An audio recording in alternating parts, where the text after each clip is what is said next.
Hello everyone, আমি ঋতু colour palette পেজে আপনাদের সবাইকে স্বাগতম। আজ আপনাদের কাছে নিয়ে এলাম একটি ফিমেল ফিগার পেন্টিং নিয়ে, যেখানে একটি মহিলা পাটায় কিছু বাড়ছে। আর এটি আমি পিন্টারেস্ট থেকে দেখেছি এবং পিন্টারেস্টের পেন্টিংগুলো আমার ভীষণ ভালো লাগে। আমি চেষ্টা করি সেখান থেকে পেন্টিং নিয়ে আপনাদের সেগুলো উপস্থাপন করতে। অবশ্যই আমি পেন্টিং করি সেগুলো, তারপরে আমি আপনাদের সামনে উপস্থাপন করি। যাই হোক, এখানে যে কাজটি করছি প্রথমে আমি সাদা রঙের যে কাজ সেটুকু করে নিয়েছি। তো সাদা রঙের কাজ সবচেয়ে বেশি হচ্ছে যেহেতু বাসার ভেতরে অর্থাৎ রুমের ভেতরে, সেক্ষেত্রে রুমের যেই দেয়ালটা রয়েছে সেটা প্রথমে সাদা রঙ করে নিয়েছিলাম, তারপর হালকা অ্যাশ কালার ব্যবহার করে একটু ছোপ ছোপের মতন করে নিয়েছি।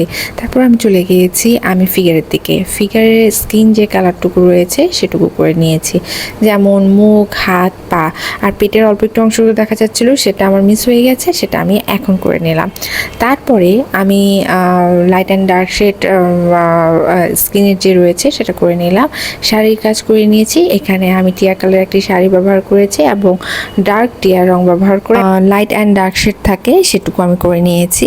তারপর চলে যাচ্ছি, যেহেতু উনি শিল্পারায় কাজ করছে, সেই পাটাটা আমি খয়েরি রং ব্যবহার করেছি আর আশপাশে কয়েকটি বাটি রয়েছে সেগুলো করে নিয়েছি। পাশে একটি কলস রয়েছে, সেই কলসটুকু করে নিচ্ছি।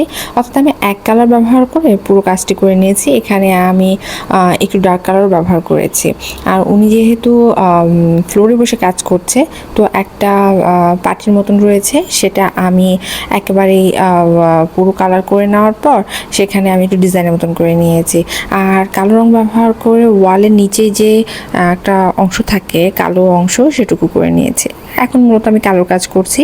কালো কালার ব্যবহার করে পুরো পেন্টিংটি আমি ডিটেলিং বের করে আনবো, অর্থাৎ চুল, চোখ, নাক, মুখ, শাড়ির ভাঁজ, তারপর সামনে থাকা পাটার মধ্যে যে খাবারটুকু রয়েছে সেটুকু। মোটামুটিভাবে আমি ডিটেলিংয়ের কাজগুলো আস্তে ধীরে করে নিচ্ছি। এখন যে কাজটুকু করব, পুরো পেন্টিং জুড়ে একটু বর্ডার লাইন করে নেব এবং তার চারপাশ থেকে একটু বর্ডার লাইন করে নেব, আর মাঝে অল্প একটু সাদা অংশ রাখলাম। এই তো কাজ আমার শেষ। ভিডিওটি যদি ভালো লেগে থাকে লাইক, কমেন্ট, শেয়ার করতে ভুলো না। ধন্যবাদ।